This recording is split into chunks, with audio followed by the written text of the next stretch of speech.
Half yearly से start होने वाले हैं, पर दिमाग में समझ नहीं आ रहा कि क्या पढ़े, कैसे पढ़े, किस तरीके से पढ़े, तो 95 प्लस कैसे आएंगे? कोई नहीं यार, मैं हूं ना। Hi everyone and welcome to Next Toppers. My name is Tapur Omar, your chemistry educator.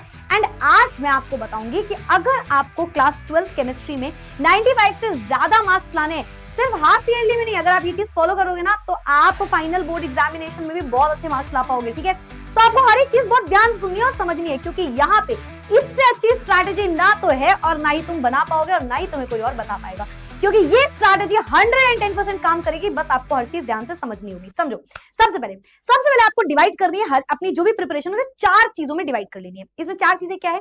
पहला है एरिया, दूसरा है व्हाट टू डू, प्रायोरिटी, मतलब 4 तरीके से कैसे। सबसे पहले आप एनसीईआरटी थ्योरी उठाओ। हमेशा पहला एरिया है कि भाई हमें एनसीईआरटी थ्योरी उठानी है और इंपॉर्टेंट लाइन, डेफिनेशन, एक्सेप्शंस को बहुत ध्यान सुनना है, और ये सबसे मेन प्रायोरिटी है हमारी, क्योंकि केमिस्ट्री में एनसीईआरटी इज वेरी इंपॉर्टेंट। तो पहला काम हमारा हो गया। सेकंड एरिया है हमारा रिएक्शन। आखिर अगर आप ये सोचो कि यार हमने ऑर्गेनिक पढ़ ली पर रिएक्शन हम अच्छे से नहीं पढ़ेंगे, तो फिर तो भाई ऑर्गेनिक ना के बराबर पढ़ी ना आपने।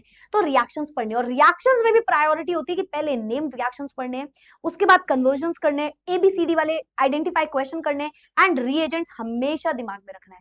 थर्ड आता है हमारे पास न्यूमेरिकल्स। फिजिकल केमिस्ट्री में न्यूमेरिकल नहीं किया तो फिजिकल केमिस्ट्री नहीं अटेम्प्ट कर पाएंगे, तो यहाँ पे न्यूमेरिकल में formula, NCERT previous year questions, ये हमारे इंपॉर्टेंट क्वेश्चंस हो गए।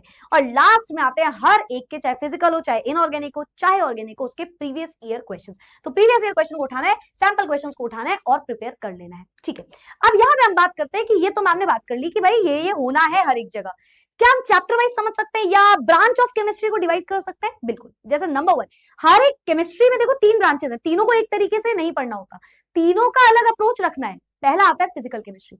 फिजिकल केमिस्ट्री जब भी आता है तो सबके दिमाग में आता है न्यूमेरिकल्स, ऑफ कोर्स सबसे इंपॉर्टेंट है। ठीक है, तो जब हम फिजिकल केमिस्ट्री की बात करेंगे तो मैक्सिमम हमें जो दिमाग लगाना है वो न्यूमेरिकल्स में ही लगाना है, मतलब थ्योरी को बहुत कम टाइम देना है, सिर्फ मतलब आप ओवरव्यू लो और क्वेश्चन में बैठ जाओ, क्योंकि अभी तक आपने पढ़ा जरूर है हर चीज, है ना। तो बट फटाफट से एकदम रिकैप कर लेना। ठीक है, अब हर एक चैप्टर के लिए आपको क्या करना है? सबसे पहले एक पेज फॉर्मूला शीट बनानी है, यानी कि 3 चैप्टर के लिए 3 पेज हमारे पास होने चाहिए। नेक्स्ट आता है understand what each formula means. कहां पे क्या फॉर्मूला लग रहा है? फॉर्मूला याद है, क्वेश्चन भी कर ले रहे हैं, तो फिर हम एग्जाम में क्वेश्चन क्यों नहीं कर पा रहे हैं? क्योंकि हमें पता ही नहीं कब कौन सा फॉर्मूला लगना है। तो आप समझो जो फॉर्मूला आप पढ़ रहे हो किस तरीके से यूज होगा क्वेश्चन में। ठीक है, उसके बाद एनसीईआरटी के examples are very important, NCERT के एक्सरसाइज न्यूमेरिकल्स आर इंपॉर्टेंट, पर उससे भी ज्यादा इंपॉर्टेंट अगर आप पूछोगे मैम क्या है, तो मैं बोलूंगी प्रीवियस ईयर क्वेश्चन। ठीक है, और इसके साथ साथ एक बहुत इंपॉर्टेंट चीज होती है, मेंटेन अ मिस्टेक नोटबुक, या यू कैन से एक पेज ले लो, उसमें लिखो तुम गलती क्या कर रहे हो, इस चैप्टर में क्या क्या गलतियां कर रहे हो जो हर बार कर रहे हो, और ये अगर आपने लिख लिया तो आप ये एग्जाम में फाइनली नहीं करोगे गलतियां। तो ये हो गया हमारा फिजिकल केमिस्ट्री का अप्रोच। नेक्स्ट आता है organic chemistry. Of course reaction सबसे मेन होती है, ऑर्गेनिक में 80% 90% काम तो हमारा रिएक्शन से ही बन जाता है ना। तो रिएक्शन बहुत इंपॉर्टेंट होती है, बट नो डाउट कि हम इसकी वजह से भाई कॉन्सेप्ट को ही छोड़ दें, तो दोनों चीजें इंपॉर्टेंट है, पर रिएक्शंस जो है उन्हें अच्छे से समझना है। ठीक है, तो टारगेट तो भाई यहाँ पे रिएक्शन होने वाला है, मैकेनिज्म होने वाला है और कन्वर्जन्स होने वाले हैं। ठीक है, अब आपको एक रिएक्शन चार्ट बनाना है। बहुत सारे बच्चों ने रिएक्शन कॉपी बनाई होगी, दैट विल आल्सो वर्क। ठीक है, चलेगा। उसमें हमेशा रिएक्टेंट, रिएजेंट, प्रोडक्ट, तो जो चार्ट की बात हो रही है वो ये कह रहे हैं, आपने रिएक्शन कॉपी बनाई, अब एक छोटू सा चार्ट बनाना है, 1 पेज 2 पेज का, जिसमें आपको हर एक रिएक्शन का रिएजेंट लिखना है, केवल कहां पे कौन सा रिएजेंट लगने वाला है। ठीक है, और इससे रिलेटेड बहुत सारी फाइनल बोर्ड्स में भी आपको मैं ये सब कुछ प्रोवाइड करूंगी, बट स्टिल अगर आपको हाफ ईयरली की प्रैक्टिस अच्छे से करनी है तो कोशिश करो ये चीज आप खुद से ही बना लो। ठीक है, चलो अब रिएक्शंस में हम कैसे क्या होगा? सबसे पहले नेम्ड रिएक्शन, पहली प्रायोरिटी है नेम्ड रिएक्शन। दूसरी प्रायोरिटी है रिएजेंट उठाओ, उनके फंक्शंस जानो, कौन से रिएजेंट का काम क्या है। ऑक्सीडाइजिंग एजेंट, ऑक्सीडाइजिंग एजेंट के अलावा reducing agent, mild oxidising agent, strong oxidising agent, ये जितने भी रिएजेंट्स हैं हर एक रिएजेंट का काम समझना होगा आपको। थर्ड आता है हमारे पास कन्वर्जन्स। कन्वर्जन्स क्वेश्चन बहुत जरूरी होते हैं, तो अगर आपने अच्छे से रिएक्शंस करी है कन्वर्जन कर लोगे, पर फिर भी कन्वर्जन क्वेश्चन को प्रैक्टिस जरूर करना होता है। नेक्स्ट आता है डिस्टिंग्विश टेस्ट। अगर आपने जितने भी चैप्टर आपके हाफ ईयरली में आ रहे हैं, अभी आप फाइनल बोर्ड्स में तो बैठे ही हो, तो आपने अभी तक जितने भी चैप्टर पढ़े हैं उसमें जितने भी टेस्ट टू डिस्टिंग्विश है उन्हें आपको अलग से ही हमेशा टाइम देना पड़ेगा। नेक्स्ट आता है इंपॉर्टेंट मैकेनिज्म। 3-4 ही मैकेनिज्म है आपके में, उन सारे मैकेनिज्म को अच्छे से समझ लो। किसी रिएक्शन में आपको लगता है उसका मैकेनिज्म, मतलब रिएक्शन नहीं आ रही तो मैकेनिज्म जानो, अदरवाइज हर रिएक्शन का mechanism is not in your syllabus. Reason based question को जरूर लगाओ एंड लास्ट में आता है प्रोडक्ट प्रिडिक्शन, है ना, कि क्या प्रोडक्ट बन रहा है, ऐसे टाइप के क्वेश्चन जो कि अगर आप अच्छे से रिएक्शन पढ़ोगे तो हो जाएगा, ठीक है। अब इसको पढ़ने का सबसे अच्छा तरीका क्या है, पहले आप हमेशा रीड करो, फिर उसके बाद आप उसे कवर करो कि वापस से हम रिकैप कर पाए, और फिर आप रिकॉल करो, फिर खुद से हमेशा लिखो और चेक करो। तो ये हमारा अप्रोच होना चाहिए ऑर्गेनिक केमिस्ट्री में। Moving forward with inorganic chemistry, जब इनऑर्गेनिक की बात आती है तो सिंपल सी चीज है, एनसीईआरटी उठा लो, लाइन बाय लाइन पढ़ लो। सबसे इंपॉर्टेंट यहाँ पे यही है, कोई भी नोट्स हो, मेरे नोट्स हो, किसी के भी नोट्स हो, आप नोट से पढ़ो, पर एनसीईआरटी को बिल्कुल भी भाई इसमें तो आप छोड़ो ही मत। 2 ही चैप्टर है एनसीईआरटी, बस 2 चैप्टर के लिए पढ़नी है। इनफैक्ट मैं आपको सच बताऊं तो 2 भी नहीं, 1 chapter D and F block specially. Coordination भी आपको समझ में आ जाएगा, पर डी एंड एफ ब्लॉक में एनसीईआरटी की कोई भी लाइन नहीं छोड़ना है, ये दिमाग में रखना, ठीक है।